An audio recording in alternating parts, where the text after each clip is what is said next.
मैं आदमी के रूप में एक दरिंदा था। मैंने ना जाने कितनी लड़कियों के साथ अपनी हवस मिटाकर उसकी तस्वीर खींचकर रख लेता था। परंतु एक दिन तूफानी रात में मुझे एक लड़की मिली।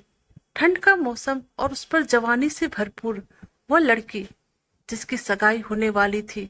उसने मुझसे लिफ्ट मांगी थी, परंतु मैं उसे अपने घर पर ले आया और उसे अपने कपड़े पहनने को दिया। परंतु जैसे ही उसने अपने कपड़े उतारे, मैं उसके सामने पहुंच गया और फिर उसके दोनों हाथों को बांधकर उसकी तस्वीर खींचने लगा। जैसे कि मैंने वह तस्वीर खींची, वो लड़की मेरे से लिपट कर, मेरा नाम पवन है। मैंने अपनी पूरी जिंदगी में इतने सारे गुनाह किए कि मैं बता नहीं सकता हूँ, और मुझे वह गुनाह करके बहुत ही खुशी मिलती थी। मैंने इतनी सारी लड़कियों के साथ गलत काम किया है कि मैं उसकी गिनती नहीं कर सकता हूँ। उन भोली भाली मासूम लड़कियों और औरतों के साथ जुल्म करना मुझे सुकून देता था। पता नहीं क्यों मैं अपने इस गुनाहों को नशा की तरह देखने लगा था। इतना अधिक गुनाह करता था, इतने मुझे खुशी मिलती थी, और मैं सिर्फ औरतों और लड़कियों को ही शिकार करता था। अभी मेरी उम्र सिर्फ 30 साल की है। एक दिन आधी रात को मैं गाड़ी ड्राइव करके घर वापस लौट रहा था। बहुत ही तूफानी और बरसाती रात थी, और उसके साथ साथ बिजली भी कड़क रही थी। मैं जल्द से जल्द घर पहुंच जाना चाहता था, क्योंकि आज मैं एक और गुनाह करके सुकून के साथ गाड़ी ड्राइव करके घर लौट रहा था। तभी बीच सड़क पर मुझे एक ब्लैक जींस और टॉप पहने लड़की दिखाई दी। वह मुझे हाथ देकर रुकने के इशारा कर रही थी, और अब जैसे ही मैंने उस लड़की की ओर देखा, मेरे अंदर का शैतान जाग उठा था। मैंने गाड़ी रोक दी तो वो लड़की मेरे पास आकर रोने लगी और कहने लगी कि बरसाती रात होने के कारण मुझे कोई भी सवारी नहीं मिल रही है। मुझे जल्द से जल्द घर पहुंचना है। मेरे घर वाले मेरा इंतजार कर रहे हैं। सभी को मेरी बहुत चिंता है, क्योंकि मेरे कुछ दिनों बाद सगाई होने वाली है। आज मैं शॉपिंग करने के लिए घर से बाहर निकली तो इस तेज बारिश के कारण फंस गई, और अब मुझे घर जाने के लिए कोई सवारी नहीं मिल रही है। उस लड़की को मैंने बड़ी गौर से देखा। उसने ब्लैक कलर की जींस और व्हाइट कलर की टॉप पहन रखी थी।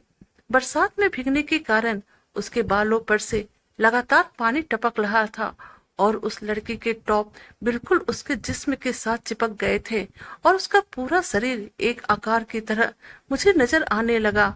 मुझे ऐसा लगने लगा कि जैसे इस लड़की को भगवान ने मेरे साथ ही सुहागरात मनाने के लिए भेजा है। नहीं तो इस बरसाती रात में इसे मैं ही क्यों मिलता।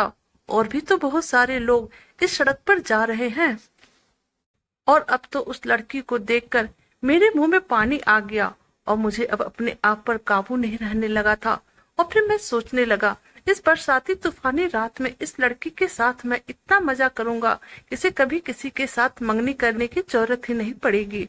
मेरे शरीर के अंदर करंट दौड़ने लगी, और मुझे ऐसा लगने लगा कहीं ऐसा ना हो मैं अभी के अभी इस लड़की के साथ अपनी हवस मिटा लूं, क्योंकि वो देखने में थी ही इतनी सुंदर। मुझे अब कंट्रोल नहीं हो रहा था, लेकिन मैंने अपने आप पर संयम बनाए रखा, और मैंने उस लड़की को अपने कार में लिफ्ट दे दी। अब लड़की बहुत खुश हो गई और मुझे थैंक यू बोलने लगी, परंतु मेरी नजर तो बस उसकी जवानी पर थी, और मुझे उससे कोई मतलब नहीं था।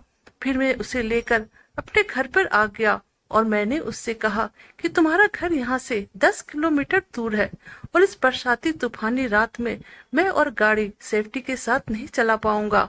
आज रात तुम मेरे घर पे ही रुक जाओ, कल सुबह मैं तुम्हें पहुंचा दूंगा। और फिर वो लड़की मेरे घर पर रुकने के लिए तैयार हो गई। अब और मुझे क्या चाहिए था? यह सब तो मेरी सोची समझी प्लानिंग थी। अब वह लड़की मेरी जाल में फंस चुकी थी। मैं अंदर ही अंदर बहुत खुश हो रहा था।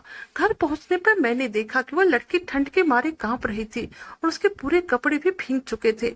मैंने उसे एक टॉवेल और अपने कपड़े दिए, और उससे कहा उस कमरे में जाकर चेंज कर लो, नहीं तो तुम्हारी तबीयत खराब हो जाएगी। वह लड़की तो मुझे अपनी शुभचिंतक समझ रही थी, परंतु उसे नहीं पता था कि मैं तो इंसान के रूप में एक भेड़िया हूँ, जिसे जवान लड़कियों के साथ रात बिताना बहुत ही पसंद है। भेड़िया का भी पेट भर जाने पर वह अपना शिकार छोड़ देता है, परंतु मैं वह भेड़िया हूँ कि मेरी भूख कभी मिटती ही नहीं है। जितना मैं लड़कियों और औरतों की जवानी का मजा लेता हूँ, उतना ही मेरी भूख बढ़ती जाती है। वो लड़की कपड़े लेकर अंदर चली गई और कपड़े बदलने लगी। लेकिन मैं किसी लड़की का शिकार करने से पहले उसकी तस्वीर ले लेता था और उसे अपने लैपटॉप में सेव कर कर रख लेता था और समय समय पर उस फोटो को निकाल कर मैं देखता रहता था, जिससे कि मुझे बहुत ही सुकून मिलता था। जैसे ही उस लड़की ने अपने कपड़े खोले, मैं पर्दा के पीछे छिपकर कैमरे से उसकी तस्वीर निकालने लगा। वह लड़की बड़ी आराम से अपने कपड़े बदल रही थी।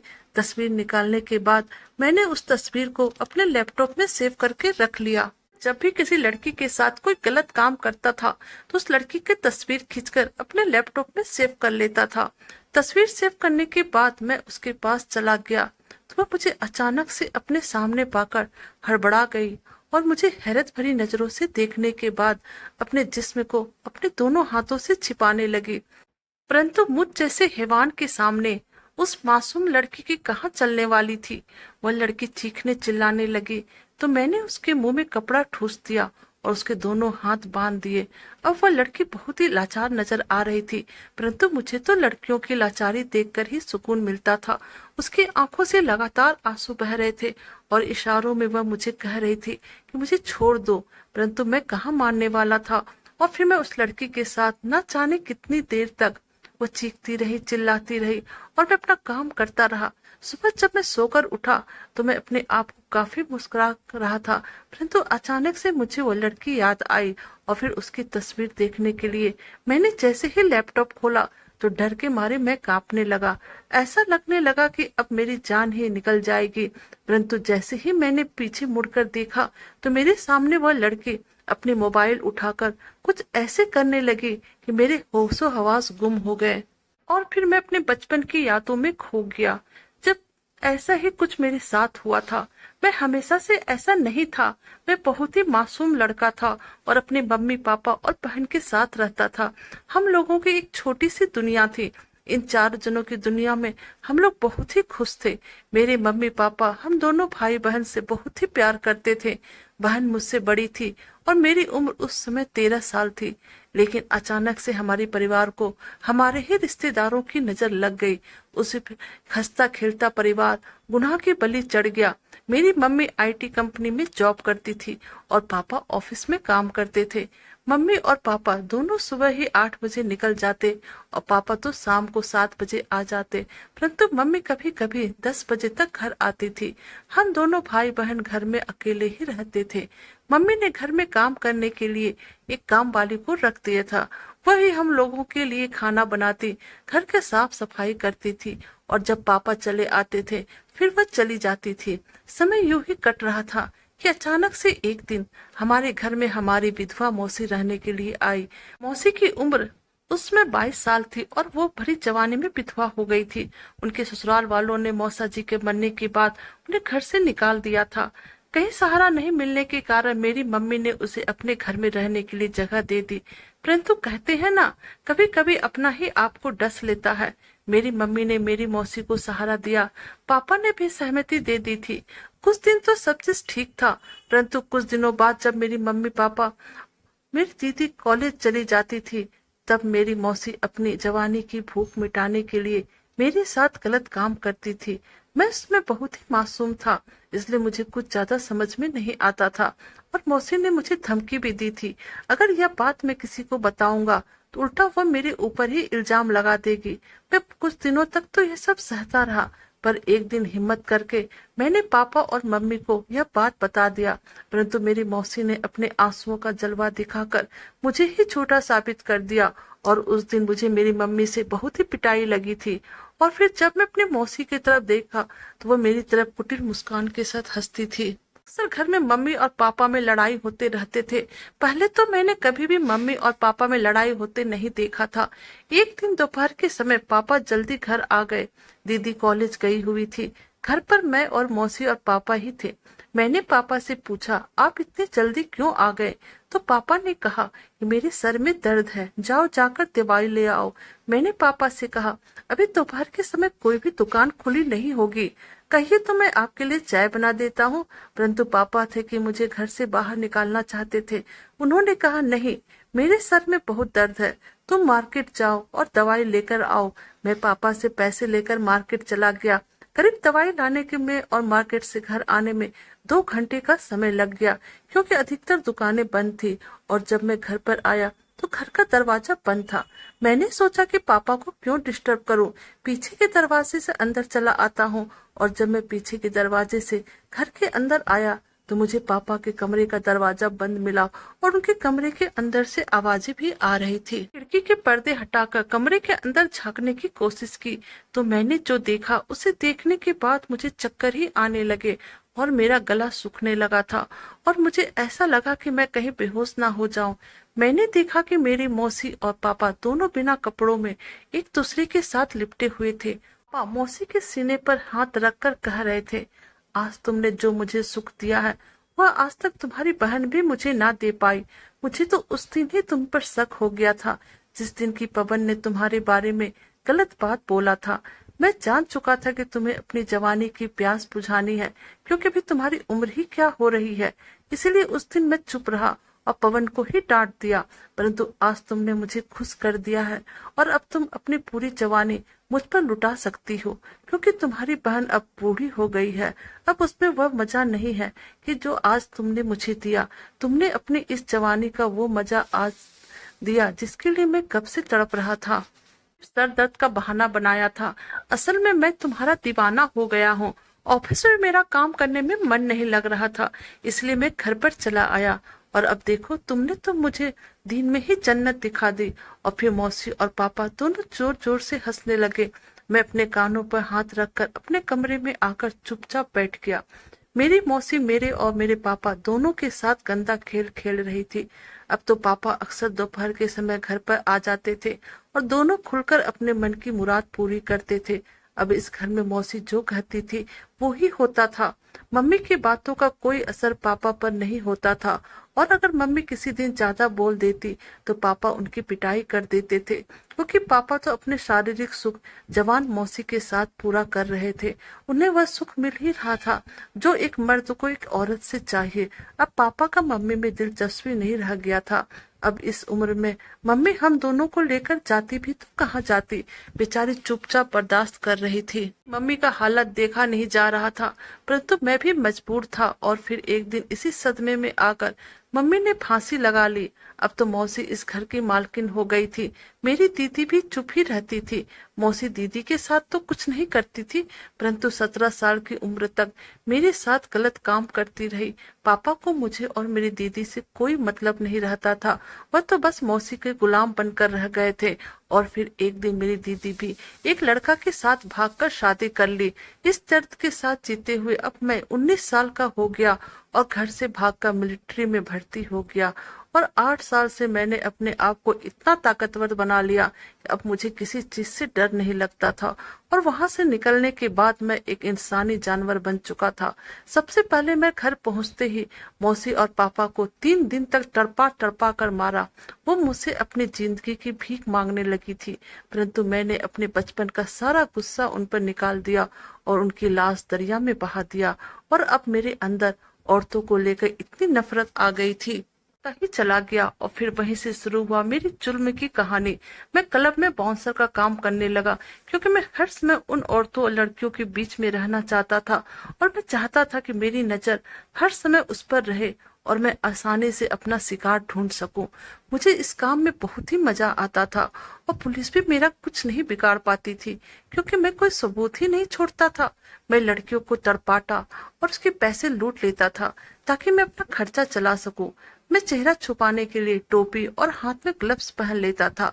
लड़कियां तो डर के मारे यह बात किसी को भी नहीं बताती थी और कुछ लड़कियां रिपोर्ट करती भी। कोई सबूत न मिलने के कारण मैं कभी पकड़ा ना गया। एक दिन क्लब में मुझे एक बहुत ही खूबसूरत सी लड़की मिली। वह किसी ऑफिस पर जॉब करती थी। वो 10 बजे अपने घर जाती थी। आज जैसी वो लड़की क्लब से बाहर निकली, मैं भी उसके पीछे पीछे उसके घर के अंदर चला आया। उस समय उस लड़की ने ड्रिंक कर रखा था, इसलिए उसे होश ही नहीं रहा कि उसके साथ साथ कोई और भी उसके घर के अंदर दाखिल हो चुका है। जैसे ही वो अपने कमरे में गई, मौके का फायदा उठाकर मैं उसके पीछे पीछे उसके कमरे में घुस गया। वो मुझे देखकर काफी डर गई, परंतु मैंने उससे कहा, अगर तुमने चिल्लाने की कोशिश की तो मैं इसी वक्त तुम्हारा गला काट दूंगा। इसलिए जैसा कहता हूँ वैसे करती जाओ। और फिर मैंने उसके हाथों को रस्सियों से बांध दिया और फिर उसके कपड़े उतारकर उसकी तस्वीर लेने लगा। तरह तरह की तस्वीर लेने के बाद मैंने उसके साथ 4 बार अपनी हवस मिटाई। उसे पूरे कमरे की सफाई करवाई जिससे कि सारे सबूत मिट जाए। कमरे की सफाई होने के बाद मैं उसे अपने साथ बाथरूम में ले आया और फिर मैंने उसके साथ ऐसी ऐसी हरकतें की जिससे कि वो चीखती और चिल्लाती रही। अरे तो उसका चीखना और चिल्लाना मुझे बहुत ही अच्छा लग रहा था। मेरे दिल को ठंडक पहुंच रही थी। जिस तरह से एक औरत ने मेरे मासूम बचपन को कुचल कर रख दिया था, आज भी मैं वही सब कर रहा था। मुझे औरत जात से नफरत हो गई थी। काफी देर तक उसके साथ मनमानी करने के बाद मैंने उसे वार्निंग दी, अगर तुमने यह बात पुलिस में जाकर बताई तो मैं तुम्हारी सारी तस्वीर को नेट पर डाल दूंगा और फिर तुम कहीं मुंह दिखाने के लायक नहीं रहोगी। वो लड़की इतना डर गई थी कि डर के मारे उसके मुंह से और फिर मैंने सारी तस्वीर को लैपटॉप में सेव करके रख दिया। अब मैं जितनी भी औरतों और लड़कियों के साथ जुल्म करता सभी की तस्वीरों को सेव करके रख जाता था। इसी तरह करके मैंने बहुत सारी लड़कियों के साथ गलत काम किए और ऐसे भी बहुत सारी लड़कियां मुझे मिली जिसके साथ मैं गलत काम ना कर पाया और वह किसी न किसी कारण से बच जाती थी। 3 महीने पहले मुझे एक लड़की मिली थी जिसका नाम सिमरन था। आधी रात को जब वह सोई तो तब मैं उसके कमरे में घुस गया था और वह मुझे देखकर इतना डर गई कि बालकोनी से मार दिया। वह तो बच गई परंतु उसके हाथ पैर टूट गए। ना जाने मैंने कितनी औरतों के साथ गलत काम किया के लड़कियों का अपना शिकार बनाता था। मैं उस टाइप की लड़कियों को अपना शिकार बनाता था जो अधिकतर अकेली रहती थी। अभी कुछ दिन पहले एक लड़की पर मेरा दिल आ गया था। मैं उसकी बातों में खो सा गया था, पर उस लड़की की शादी होने वाली थी और वह अपने मंगेतर से शादी नहीं करना चाहती थी और वह अपने परिवार से काफी परेशान रहती थी। उसके पापा भी उस पर बहुत गुस्सा करते थे और उसे अपने गुलाम की तरह रखते थे। अपने परिवार से परेशान होकर उसने घर से भागने की भी कोशिश की थी, परंतु उसके पापा ने गुंडे भेजकर उसे वापस घर ले आया था कर दिया और उसकी शादी एक बेरोजगार लड़के के साथ ठीक कर दिया। लड़की से मेरी बातें होती रहती थी। वह मुझे चैट करके अपने बारे में बताती रहती थी। न जाने उस लड़की को ऐसी कौन सी बात थी, उसने मेरे दिल को छू लिया था।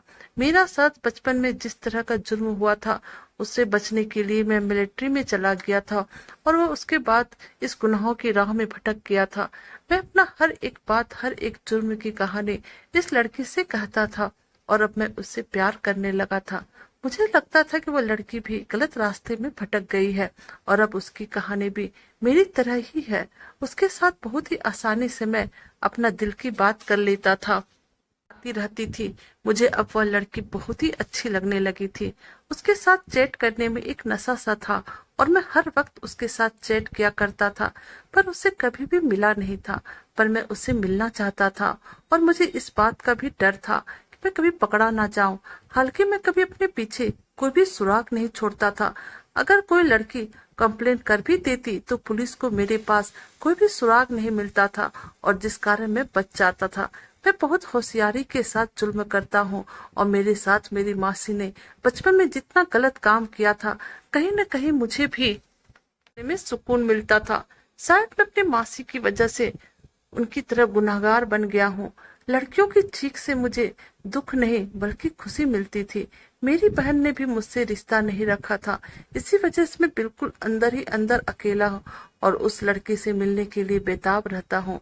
वो मुझसे दिल खोल कर बात तो करती है पर मुझसे मिलना नहीं चाहती थी। शायद उसे पता था कि मैं लड़कियों के साथ गलत काम करता हूँ, इसी वजह से वह डरती होगी और मैंने भी कभी उसे यह नहीं कहा कि मैं उसे पसंद करने लगा हूँ। आज जब इस तूफानी रात में एक अनजान लड़की मुझसे अंदर का दरिंदा जाग उठा और मैंने चुपके से उसकी तस्वीर ले ली थी। ये पहली लड़की थी जिसने मेरी शक्ल देख ली थी क्योंकि इसने मुझसे लिफ्ट मांगी थी। यही वजह था कि मैंने सारी तस्वीर अपने लैपटॉप में सेव करके उसके कमरे के अंदर चला गया था। उसके बाल अभी भी गीले थे और वह बहुत ही खूबसूरत लग रही थी। उसने कहा मुझे भूख लगी है और फिर वह मेरे साथ किचन में चली गई और कुछ खाना बनाने लगी। साथ ही साथ उसने गर्मा गर्म चाय बना ली थी। मुझे लगा ये कितनी बेवकूफ औरत है, मैं तो इसके साथ गलत काम करने वाला हूँ। अचानक से मेरे दिमाग में आया कि इस लड़की ने तो मेरा घर भी देख लिया है और अब मुझे अंदर ही अंदर घबराहट से होने लगी थी। उसने मुझे खाना खिलाया, फिर मैं उसे अपने कमरे में लेकर चला गया और उसके बाद मुझे कुछ भी याद नहीं। रात को मैं वो मेरे पास थी, बस मुझे इतना याद है जब सुबह मेरी आंखें खुली तो मैं जल्दी से अपने लैपटॉप के पास गया ताकि अपने जो भी जुर्म की तस्वीर मैंने ली थी उसे देख सकूं। पर जब मैंने लैपटॉप खोला वो पूरी तरह से खाली थी, इसमें कोई भी डाटा नहीं थी। उसमें भी सारी तस्वीर डिलीट हो चुकी थी। घबराहट के मारे मेरा चेहरा बिल्कुल लाल हो गया था। अब वो लड़की मोबाइल से कुछ रिकॉर्ड कर रही थी और डर रही थी। मैंने उसके ऊपर झपट्टा मारा, लेकिन उसने कहा, तुमने मुझे पहचाना नहीं, मैं वही चैट वाली लड़की हूँ। और उसने तभी मुझे एक मैसेज भेजा। मैंने तुरंत उसके इस नंबर पर कॉल। मैं समझ चुका था कि यह वही लड़की है जिसके साथ मैंने चैट किया था। तभी मुझे याद आया कि उस वक्त यह बता रही थी उसकी मंगनी तय हो गई है। अब मैं समझ चुका था यह सब कुछ मेरे साथ क्यों हो रहा है। न जाने किस तरीके से लड़की ने मुझे ढूंढ लिया था। मैंने पूछा, मेरे लैपटॉप की सारी तस्वीर कहाँ गई? तो वह हंसने लगी और कहने लगी, उसे तो मैंने डिलीट कर दिया। फिर मैंने पूछा, तुमने मेरा पता कैसे ढूंढ लिया? इस लड़की ने बातें करते हुए मुझे कहा, 1 महीना हो गया था, चैट करते रहते थे, मुझे उससे प्यार हो गया था तो रात भर हम दोनों एक दूसरे से बात किया करते थे। लेकिन मैंने इस लड़की को कभी अपना एड्रेस नहीं बताया था। आखिर उसने मुझे कैसे ढूंढ लिया? इसका मतलब तो यह है कि यह लड़की भी मुझे चाहती है। उसने कहा, मैंने तुम्हारा नंबर ट्रेस करवाया। तो यह सुनकर मेरे पैरों तले जमीन निकल गई। मैं काफी घबरा कर उसकी तरफ देखने लगा। उसने कहा, तुमने अब तक बहुत सारी लड़कियों के साथ गलत काम किया और 2 लोगों को खून भी किया। तुमने कभी गुस्से में कोई रिपोर्ट नहीं किया और खुद इस गुनाह के दलदल में भटक गए। कल तुम फिर मेरे साथ जुल्म करने वाले थे, पर मैंने तुम्हारी चाय में नींद की गोली मिला दी थी, जिसे पीने के बाद तुम्हें नींद आ गई थी और तुम मेरे साथ कुछ भी गलत ना कर पाए। उसके बाद मैंने तुम्हारा लैपटॉप खोला और सारे फोटो को डिलीट कर दिया, मेमोरी कार्ड भी निकाल लिया। तुम लड़कियों के कुछ ना कुछ चीज इकट्ठा करते रहते हो, तो उन चीजों को भी मैंने कलेक्ट कर लिया। वो बोलते जा रही थी और मैं घबराहट से परेशान होकर यह सोच रहा था, आखिर इसने सब कुछ क्यों किया? ये लड़की तो मुझसे प्यार करती है और चाहती है कि मैं सब कुछ छोड़ दूं। मैंने कहा, तुम मुझे चाहती हो तो साफ साफ बताओ, क्या तुम मुझसे प्यार करने लगी हो? क्रिमिनल से मैं कैसे प्यार कर सकती हूँ? मैं एक पुलिस वाली हूँ। यह सुनकर तो मेरे रोंगटे खड़े हो गए। मेरे पास अब एक ही रास्ता था कि मैं इस लड़की को मार डालूं। मैं जल्दी से अलमीरा खोलकर गन निकालने लगा, पर आश्चर्य वाली बात यह थी, उस अलमीरा में मेरा गन भी नहीं था। और जब मैं उस लड़की की तरफ देखा तो मेरा गन उसके हाथ में था और कुछ मिनट बाद ही आ चुके थे और फिर मुझे हथकड़ी लगाकर ले जाने लगे और फिर उन लोगों ने मुझे जेल में डाल दिया। और अब मेरे खिलाफ बहुत ही तगड़ी केस बन चुकी थी, जिस कारण मुझे उम्र कैद की सजा मिल चुकी थी। मेरे पास अब बचने का कोई भी रास्ता नहीं था, क्योंकि पुलिस वालों के पास मेरी सारी इंफॉर्मेशन थी। असल में जिन लड़कियों ने रिपोर्ट करवाया था दौरान यह पुलिस इंस्पेक्टर मुझ तक पहुंच गई थी और मुझसे चैट कर मेरे सारे जुर्म उगलवा दिए थे। उसने अपने बारे में सब कुछ झूठ बताया था और मैं उसके जाल में फंस गया और अब काल कोठरी की सजा भुगत रहा हूँ जाता और लड़कियों के साथ गलत काम नहीं करता तो पुलिस मुझ तक कभी नहीं पहुंचती और आज मेरी हालत बद से बदतर ना होती। दोस्तों, कैसे लगी आपको हमारी कहानी? प्लीज आप हमें कमेंट कीजिएगा। हमारे चैनल पर नए हमारी वीडियो को लाइक, सब्सक्राइब और शेयर कीजिएगा। Thank you.